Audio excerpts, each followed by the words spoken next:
All right. Good morning, everybody. All right. Thank you all for being here in the house of the Lord today. I've got quite a bit that I want to share today, but obviously we don't want to go every word of the Lord without starting with prayer. And before we get to that, we actually have a testimony. So we're going to let that go forth. Then we'll get the prayers up on the screen, and then we'll start. So go ahead, sister. I've been through a journey this year, but what I want to talk about today was the recent one. I played around with colonoscopies, having them. They're no fun. The prep's awful, and I refused to do them because they never found anything. I probably haven't had one for over 10 years. But recently, they found a tumor on my intestines. When they did the biopsy, it was non-cancerous. Thank you, Jesus. But they was talking about it might be deeper into the tumor. And so I just said, no way. No, you just. Anyway, so they said it was the size of a softball. So what happened is they went in there, took some of my intestines out. It was the size of a golf ball, and it was non-cancerous. But when they took it to the lab, it was precancerous. How long I had before I got colon cancer, I have no idea. So I'd like to tell you guys, please, it's not worth the games and stuff and thinking it's just too much problems to do the prep. I would never have to go through that if I would have done my colonoscopy like I was supposed to. And I thank God for being with me and keeping me safe all this time. Praise the Lord. Thank you. God that can work miracles. With us through our journeys, wherever they take us. So as I say, we're going to open up with prayer, and we'll have some needs that will be up on the screen. Obviously, we always want to enter into our study of the Word in prayer, because it's God that's going to open the Word to our hearts, help us to be not hearers only, but doers also. So if everyone wants to stand here, we will go in prayer. I thank you, Lord, for this time together, Lord Jesus. Pray that you would be with all these needs, Lord Jesus, whether they're on the screen or not, every need that's in this house. Lord, every need that's in the heart of an individual that sound my voice, Lord, I pray that you would meet them where they are, meet every need where they are, whether that need is mental or physical or spiritual, Lord. I pray you would bring every individual from the place where they are to a place closer to you, Lord Jesus, that they would know your majesty, Lord, they would know your healing, Lord God, that every need would be met to your glory. Lord, we pray that as we come together for this hour of study, Lord Jesus, that you would still the waters of our minds, help us be understanders of the word. Lord Jesus, that we should not be hearers only, but doers of the self-same. Lord Jesus, pray that you would bless this hour and this time together with every need in Jesus' name. Jesus' name.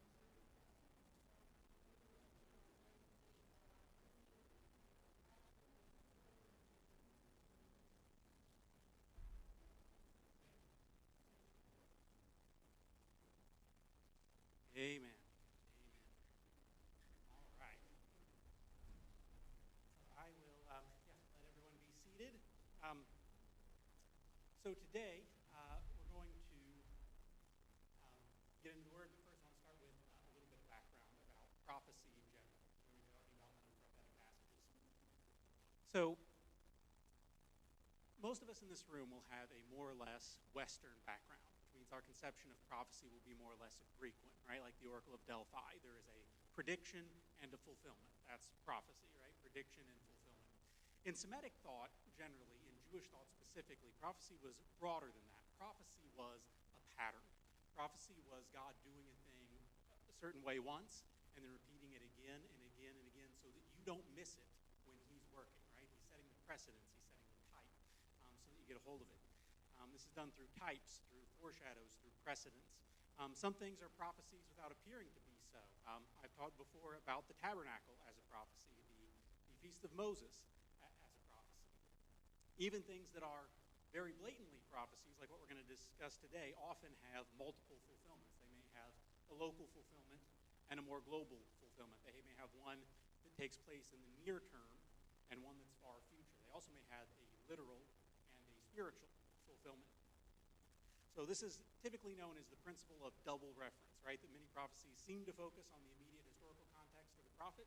They actually have a more complete fulfillment later, what they'll call an eschatological fulfillment. Now, if you ever studied anything academically, you know as soon as something is hard to understand or you don't understand it, the first thing you have to do is give it a fancy name to amaze your friends and impress your enemies. So when we talk about something being eschatological, that just means the study of the end times, right? That's the big name they give anything. It's the study of the end times. Some examples of this, Psalm 22, right, applies to David, but also Jesus spoke those same words from the cross. It was also applied to Jesus. Joel's prophecy, right, we know from Peter that had a partial fulfillment on the day of Pentecost, but parts of that prophecy are still yet future. Zechariah talked about a king coming into Zion on a donkey, right? The proximal fulfillment was Alexander the Great, but then also the triumphant entry when Jesus rode in on a donkey. And then Daniel, right, one of the most well-grounded prophecies we have, right, very clearly outlines the career of the Persian Empire, the Greek Empire, the Roman Empire, right? We know that to be so. It was actually such an exact prophecy that for hundreds of years, opponents of the Bible had to insist that it was written after the fact to be that accurate. It wasn't until the discovery of the Dead Sea Scrolls that we could conclusively prove, no, this was all written before the fact and was the prophecy from God. And yet, though it very clearly had that historical fulfillment, it also has, the angel Gabriel tells him this is for the time of the end, right? There's going to be an end time fulfillment of that as well. So I want us to have this as background. I also want us to, oh, sorry. Thank you. No, I appreciate that. One thing I also want to point out about the first century in Jesus' ministry is that it took place before there was any such thing as audio recording, right? We were 1,800 years from dreaming of that technology. Not only was there no audio recording, but there was no audio amplification, right? The audience that could hear you was the power of your voice. In fact, oratory guides from ancient Greece recommend that a speaker, after speaking a sentence, pause for the length of that sentence to let people in the front pass back what they've said to the people further back. So all that to say that it wouldn't be uncommon for someone who had an important message that they were trying to get across to repeat the same or similar messages on various occasions because they're trying to spread that message to a wide audience. And the reason I want us to have both of these things as background is because today we're going to be talking about some prophetic passages, Luke 21, but first Matthew 24.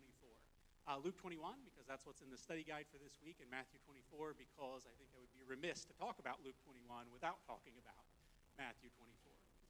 Now, Matthew 24 is a passage that is widely called the Olivet Discourse because it takes place on the Mount of Olives. It has its parallel passage in Mark 13. In fact, Matthew 24 and Mark 13 are only two verses different, right? Very clearly the same talk that's in view. Luke 21 is similar but distinct. Many Bible helps will say that this is a parallel passage as well, that this is, in harmonies, this is the Olivet Discourse. I'm going to take the opinion that they are actually two separate discourses that are similar but distinct and distinct in important ways. So some commentators will try to harmonize them entirely, relying on this principle of double reference to say that both passages are referring both to the near-term destruction of Jerusalem in 70 AD and the far future destruction of Jerusalem in the end times. Others, recognizing their distinction, will say that what's happened is the discourse that Jesus gave was much longer, and that Matthew and Luke have each pulled out the parts that were most pertinent to the focus of their gospel, which is entirely possible. I don't know if there's much difference between one long discourse and two separate on the same day. But the important thing is just to recognize the distinctions between the two and the difference that they can make. So with that, let's talk about the similarities. So in both these passages, we're going to find a mention of events that must happen but are not signs, right? You can say there's going to be wars, there's going to be rumors of wars, famines, pestilence, but the end is not yet. So these are a group of things that are not signs. They're coming to pass, but they're not signs. Both passages are going to talk about that. They're both going to mention calamities that are going to befall Judea. They're going to use similar terms to describe those calamities. And again, they're very similar in their description because one foreshadows the other, right? The near-term 70 AD is prophecy in the pattern. It foreshadows what's going to happen later. And they're both going to mention cosmic signs that are going to accompany the end of days. So all those they have in common, but there are some differences. First off, in the setting.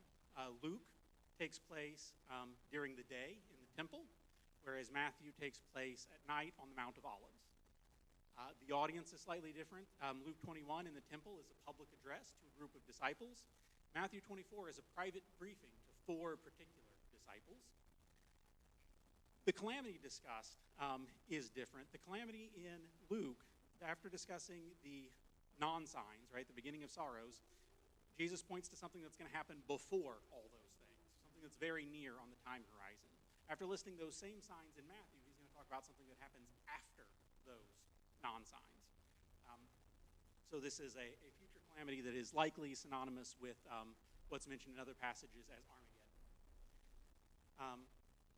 Also, the timing when the cosmic signs begin. In Matthew, who's already talking about a far future event, says that they'll come immediately after these things.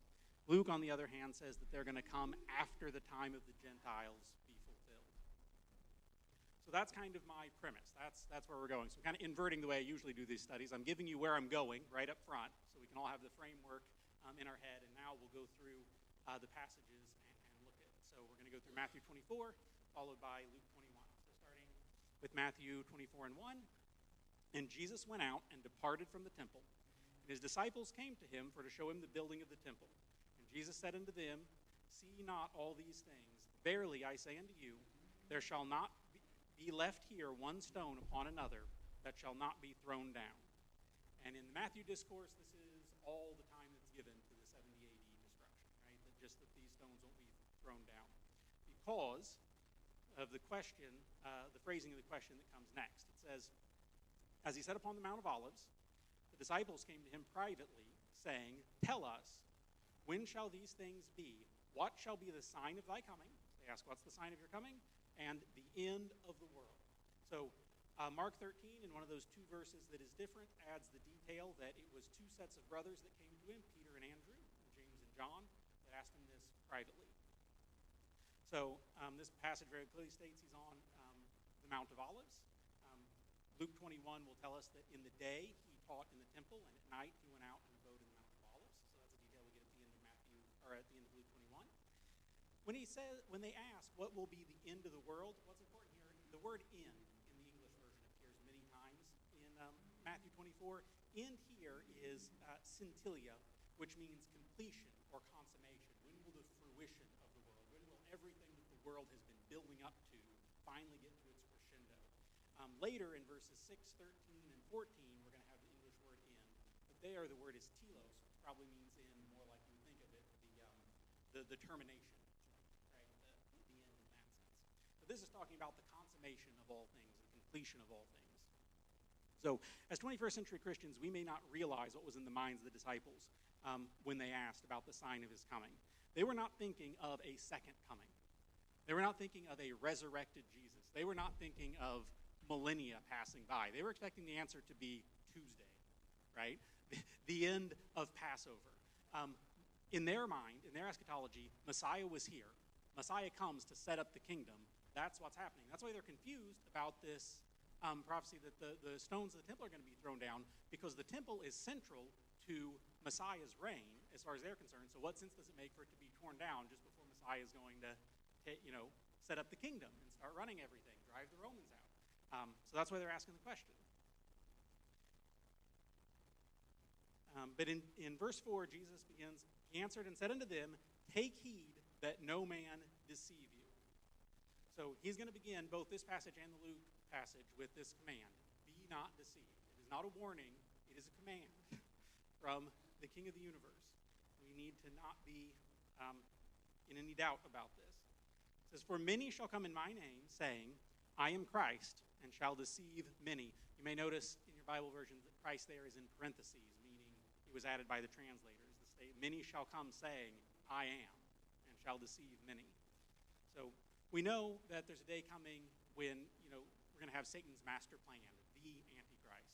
Before then, there are going to be several Antichrists. We tend to take that root word anti and apply it to mean against. It actually means in place of, right? Antichrist is something that's taking the place of Christ. Verse 6, and ye shall hear of wars and rumors of wars.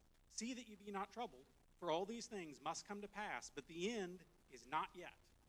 So this is a group of events that he's describing. They must come to pass, but they're not signs.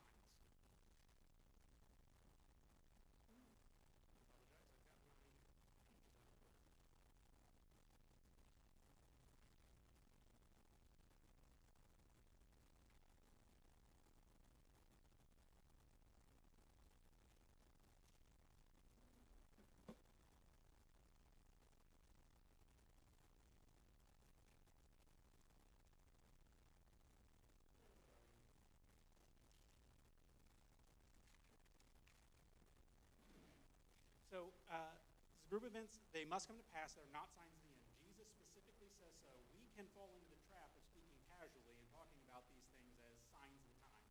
Jesus specifically says they're not. The end is not yet. He goes on, nation shall rise against nation, and kingdom against kingdom, and there shall be famines and pestilences and earthquakes in diverse places. All these are the beginning of sorrows. So they're not signs, but they are the beginning of sorrows. Beginning of sorrows in the Greek is literally archaeodine, which means birth pangs. Okay? So the thing about birth pangs is, right, there are lots of pains during a pregnancy, but when you know the birth is near is when they become more intense and they become more frequent. So these aren't signs, but they are birth pangs. So as we see these things become more intense, become more frequent, then we know that we're ramping up towards the end. Verse 9, then shall they deliver you up to be afflicted, and shall kill you, and ye shall be hated all nations for my name's sake. So notice it starts then, right? So we've got all these things that are not signs, and then. So after all these things. So answering this question about the sign of his coming and the end of the world. Then shall they deliver you up to be afflicted, shall kill you, and you shall be hated of all nations for my name's sake. So this is the far future that's approaching the consummation of the world as they asked. Verse 10, then shall many be offended and shall betray one another and shall hate one another. And many false prophets shall rise and deceive many, because iniquity shall abound, the love of many shall wax cold. Love there is the Greek word agape. One of the signs of the end time is going to be that the love, even within the body, is going to start to grow cold. Verse 13, but he that shall endure to the end, the same shall be saved. So with this verse, don't confuse cause and effect. Enduring to the end will be a sign that one is saved. Salvation is a gift from God at all times. You're not going to earn it by dealing with the tribulation, just as you can't earn it any other way. So this is a sign, not a earning of salvation. Verse 14, and this gospel of the kingdom shall be preached in all the world for a witness unto all nations, and then shall the end come. So preaching the gospel to all the world might be a reference to the Great Commission, and it's going to be finally carried out before this time. It may also be a reference to Revelation 14 and 6, which says, I saw an angel fly in the midst of heaven, having the everlasting gospel to preach unto all them that dwell on the earth, and every nation, kindred, tongue, and people. So either way, everyone remaining will be without excuse. Everyone will have a chance to hear the gospel. Verse 15, when ye therefore shall see the abomination of desolation, spoken of by Daniel the prophet, stand in the holy place, whoso readeth, let him understand. Now, how many read that off the screen with me? I played a dirty trick on you, because now I've obligated you to understand this, because you've read it. So, we want to understand this because this is the event that's going to kick off what Jesus is talking about in the Matthew passage. This is going to be in contrast to the Luke passage where things are going to be kicked off by seeing Jerusalem surrounded. Now, the abomination of desolation is a reference to Daniel, both in chapter 11 where it says they shall pollute the sanctuary, shall take away the daily sacrifice, and shall place the abomination that maketh desolate. And that's reiterated in Daniel 12 and 11. The daily sacrifice shall be taken away, and the abomination that maketh desolate set up. Now remember, Jesus is speaking to his 4 disciples here. They are first century Jewish Christians. And when he's just told them, when therefore you shall see the abomination of desolation, making it the seminal event for this yet future time, We've talked about prophecies having multiple fulfillments. This is one of them. But I dare say that the disciples were surprised by Jesus referring to this as a future event. Because unless they'd read Daniel very carefully to know that when Gabriel is commanded to make Daniel understand the vision, he says, these things, let's see, for at the time of the end shall be this vision. So unless they really got a hold of this, in their mind, the abomination of desolation has already taken place. It's a part of Jewish history at this point. So, history in a nutshell, 583 BC, Babylon conquers Judah, destroys the temple. 539, Persians conquer the Babylonians. Persians let the Jews go home. In 520 BC, construction of the second temple, Zerubbabel's temple, begins. 320, Alexander the Great conquers Persia. 323, Alexander dies without an heir, and the kingdom is split into 4 parts. This is all foretold in Matthew, right? He built with 1 horn, Alexander the Great. 4 little horns come up after him. That's his 4 generals. Cassander that takes Macedonia and Greece. Lysimachus, Thrace and Asia Minor. Ptolemy, Egypt. And Seleucus, the Asian provinces, including Syria. So at this point in history, Israel is a buffer state on the border between Egyptian Ptolemies and the Syrian Seleucids. Okay? Over the course of these 100 years, they swap back and forth, being a vassal state of either empire. Right? They were part of the Ptolemies when the Septuagint was written, but then under Antiochus, that we're going to talk about, they're back under control of the Seleucids. So the 8th king of the Seleucid Empire was a man named Antiochus IV. His father had been Antiochus III, known as Antiochus the Great. Antiochus IV gave himself the name Antiochus Epiphanes. Epiphanes is short for Theos Epiphanes, which means God in the flesh. This is the name he gave himself. In Israel, they would mockingly call him Antiochus Epimanes, which means the madman, and is only a slight variation of Epiphanes. But lest you think, this man thought he was Zeus in the flesh.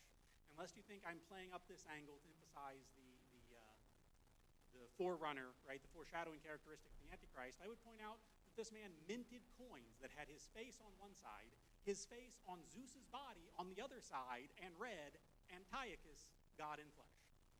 So this is, Antiochus. And he had the coins minted in Judah.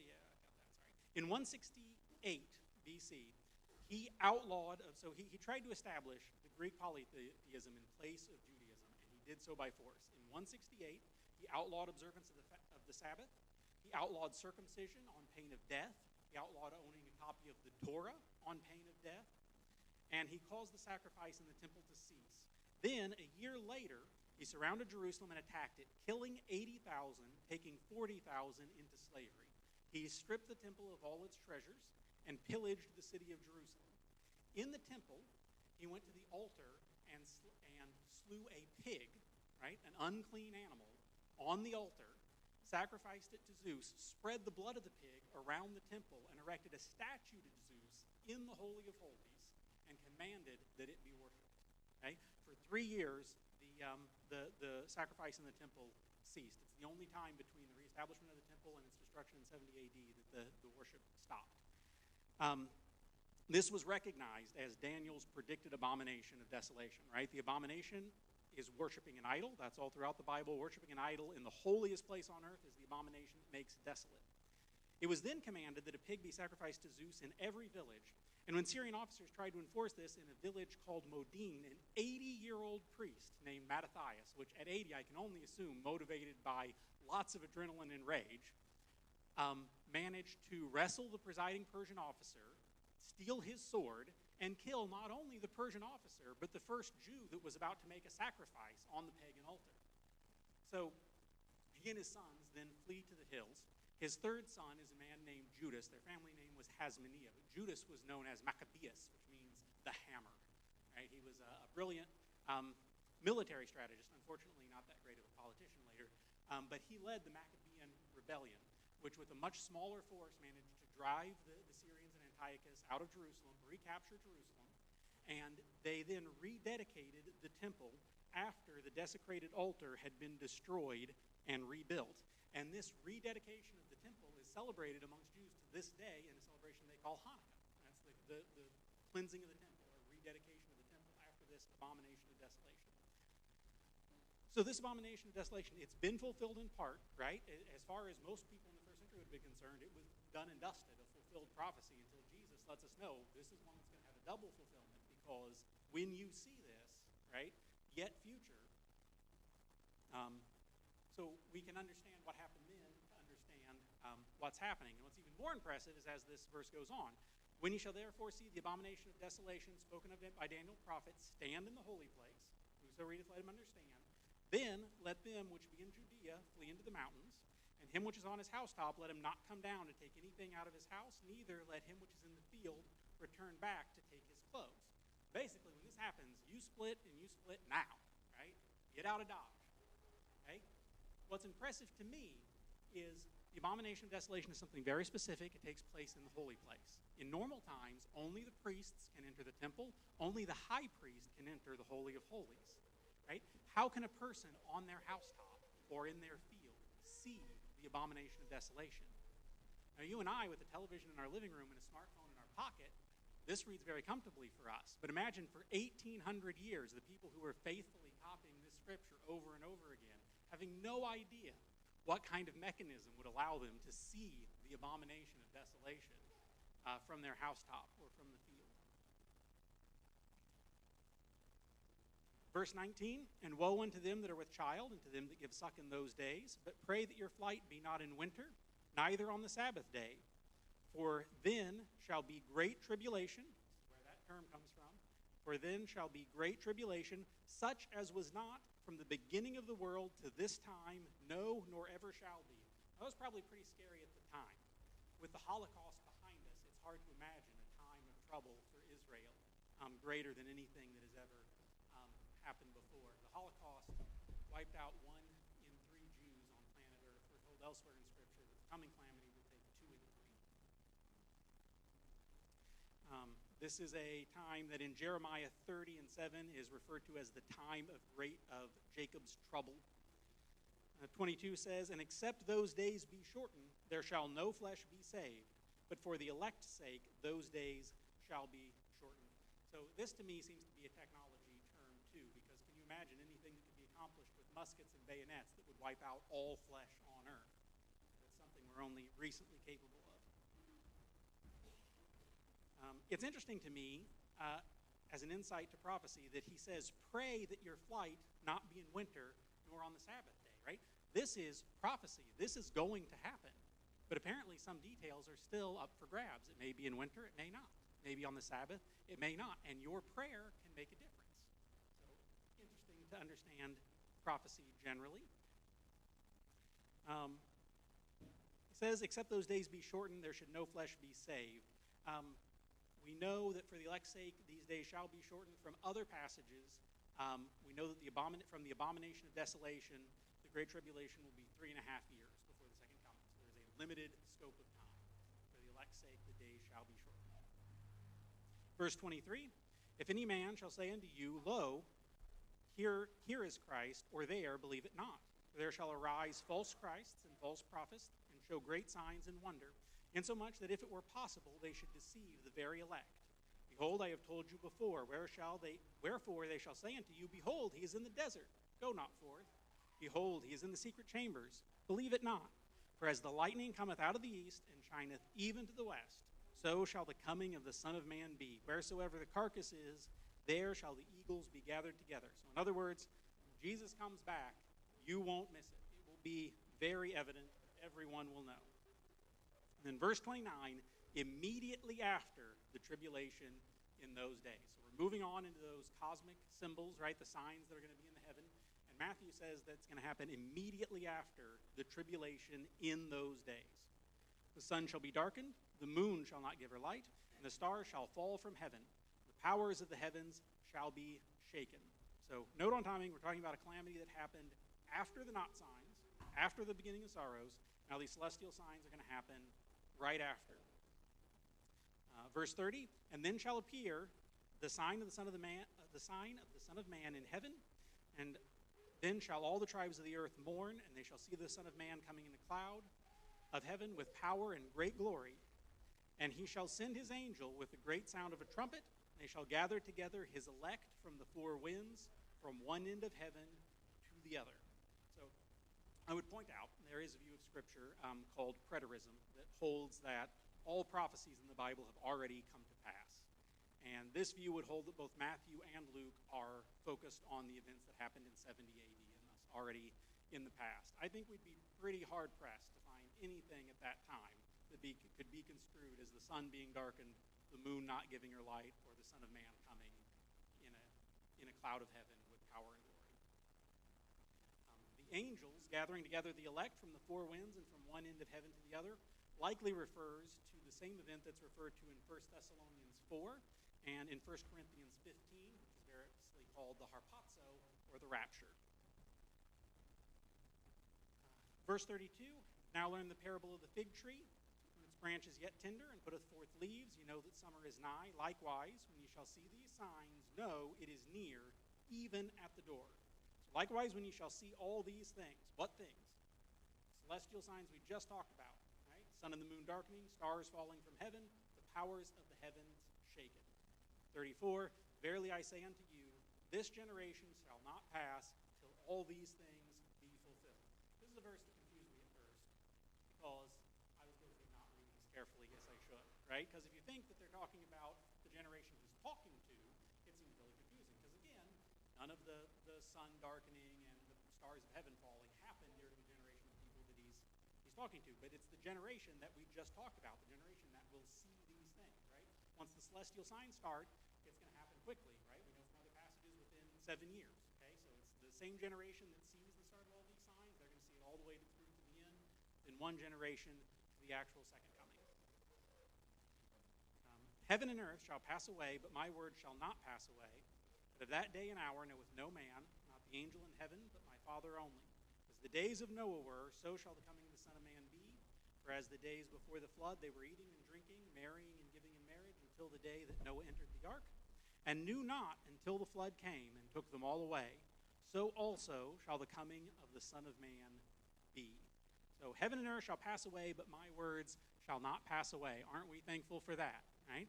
This body is going to pass away. This earth is going to pass away. But if his word is written in my heart, that word is going to endure forever. It will never pass away. And then the comparison to the days of Noah likely just means that it's going to be business as usual, right? Right up to the end. No one's going to be suspecting anything, acting any different, and it's going to fall upon them unawares. There are some other ideas that involve understanding exactly what the Nephilim were, but that's well beyond the scope of this study. And seeing where I am for time, I think we are going to dispense with the rest of the Matthew chapter and move on to the Luke chapter. I don't have that much to add to the rest of this, and I want to make sure we get into the 70 AD stuff in Luke. I need to try to be done by 10:45. So if we could skip ahead a bit, I'm going to go ahead and go to Luke 21, and we're just going to start in verse 5. Verses 1 through 4 basically tell the story of the widow putting her 2 mites into the offering box, and it establishes that Jesus is in the temple at the time, right? So he's just seen the widow throwing in her mites. He is in the temple. We pick it up in verse 5.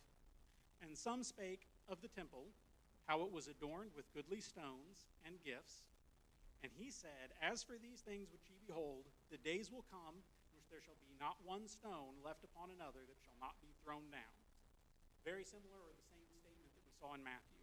And they asked him, saying, Master, but when shall these things be?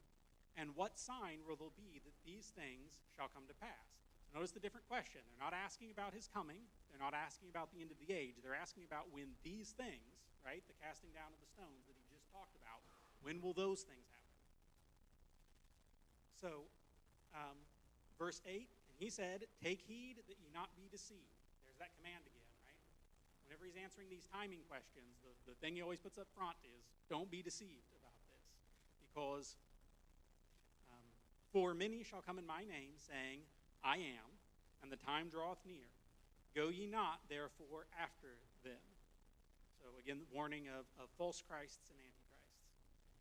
But when ye shall hear of wars and commotions, be not terrified. It's easy to be terrified when you watch the news, right, and see all these things. But we've been told that these things will happen, and that should give us comfort, because we know this is not random. There is a plan behind this, right? When ye shall hear of wars and commotions, be not terrified, for these things must first come to pass, but the end is not, by and by. So again, we're getting that same group of not signs, right? what Matthew called the beginning of sorrows. Then he said unto them, Nation shall rise against nation, and kingdom against kingdom. Great earthquake shall be in diverse places, and famines and pestilence, and fearful signs and great signs shall there be from heaven.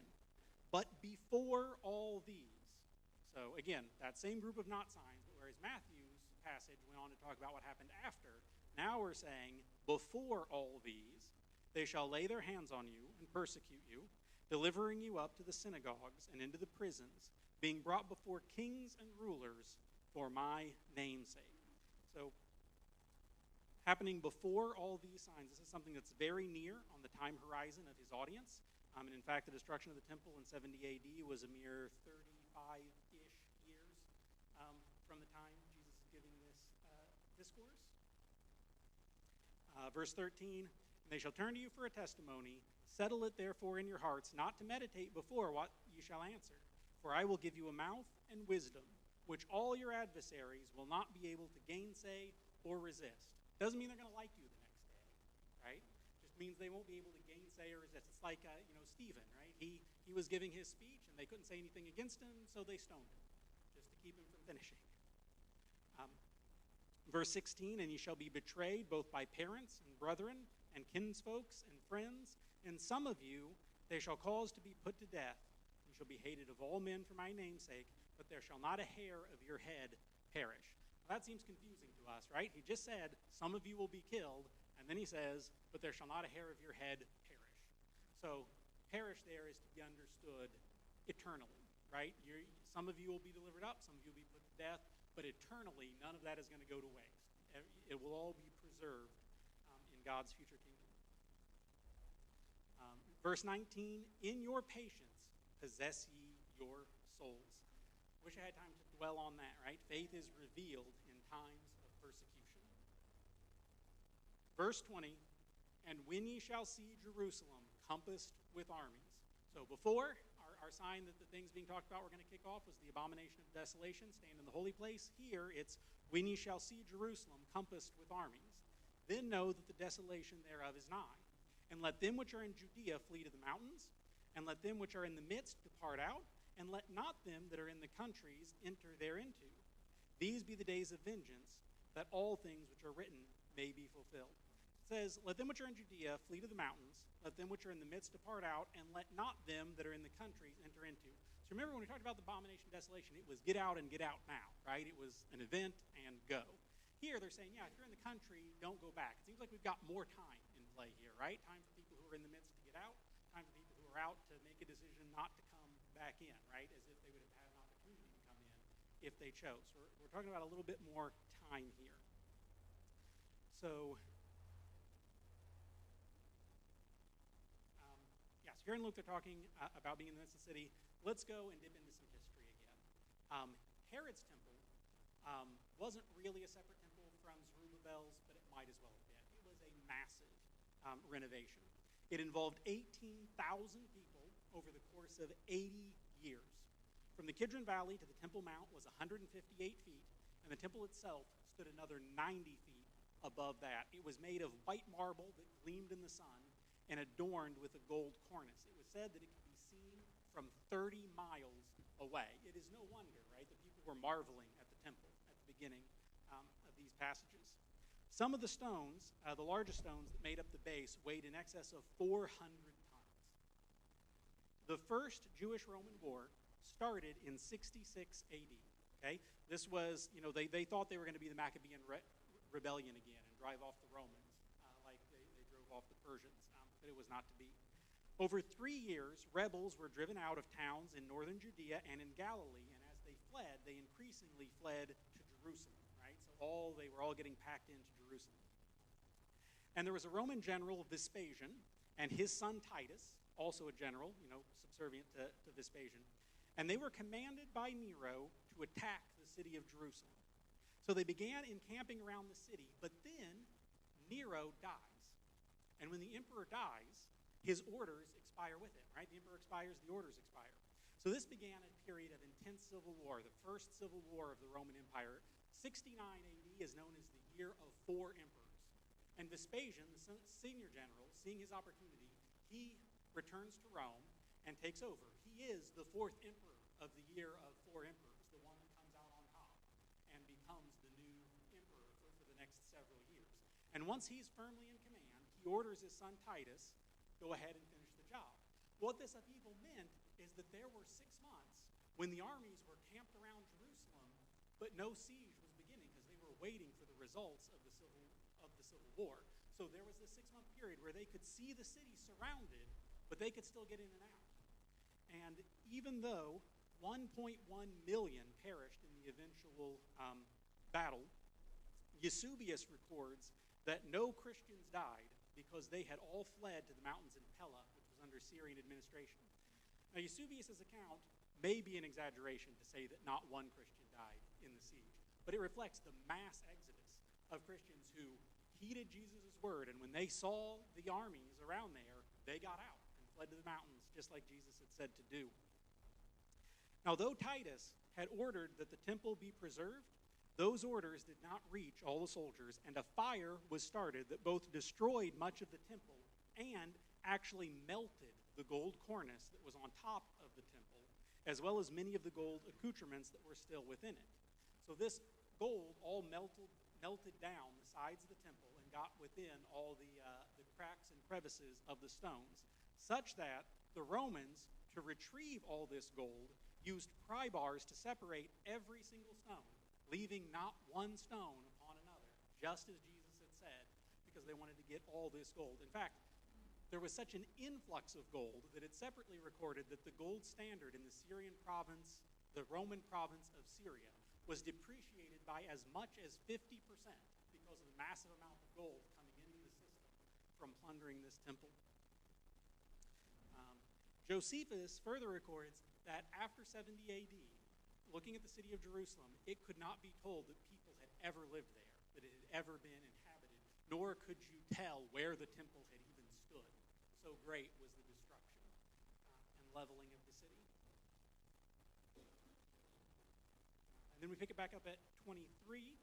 But woe unto them that are with child, and those that give suck in those days, for there shall be great distress in the land, and wrath upon this people. And they shall fall by the edge of the sword, and shall be led away captive into all nations. And Jerusalem shall be trodden down of the Gentiles until the time of the Gentiles be fulfilled. So now we have a transition, right? Just like when we were transitioning to the cosmic symbols in Matthew, it was immediately after these things. Now we're transitioning to the cosmic symbols in Luke, but it's after the time of the Gentiles be fulfilled. So times of the Gentiles likely started in 586 BC. That's when Judah fell to Babylon.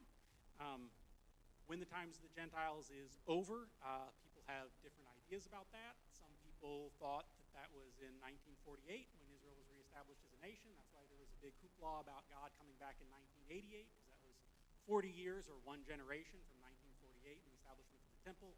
Some people thought it was in 67 when they got control of Jerusalem again, and so they thought 2007 was the date.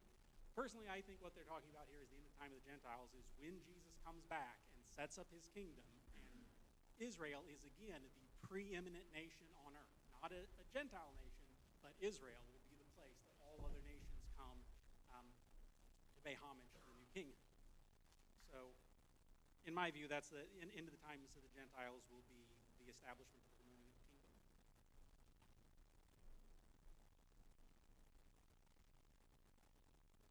Gentiles. Okay, and verse 25, and there shall be signs in the sun and in the moon and in the stars and upon the earth, distress of nations with perplexity, and the sea and waves roaring, men's hearts failing them for fear and for looking after those things which are coming on the earth.